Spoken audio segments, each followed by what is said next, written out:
In this video, I'm going to talk about how to fix Instagram Reel is having a black screen problem while you're trying to go through your Instagram. You're getting an Instagram black screen. This is what we have to do. So the first thing what you need to do is we have to go to the settings.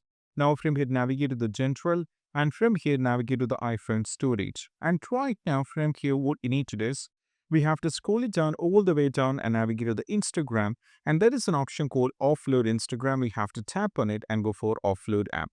So what happens is this will be offloading the Instagram app, but it'll be all the documents will be there and it will be Instagram.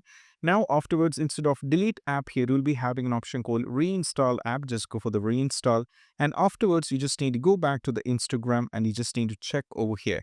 And still, if you're having any kind of trouble, then what you need to do is go to the profile and click on the button over here at the top. And from here, what you need to do is just wait over here. And what you need to do is from here, you have to scroll it down all the way down. You'll be having various options here. And from here, what you need to do is the most important thing is all about make sure that you're having good kind of media quality. Tap on the media quality.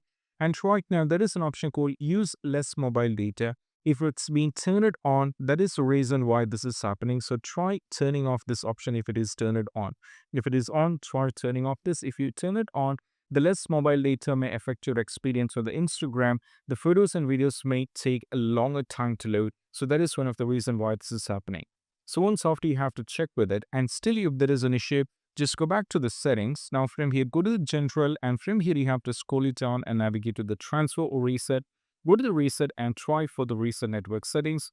It won't delete any of your personal data. What happens is it is going to reset completely. So the Wi-Fi and all those things you should connect it back, but won't delete any of your data. So this is what we have to do, and I'll see you in the next video. That's it. Bye.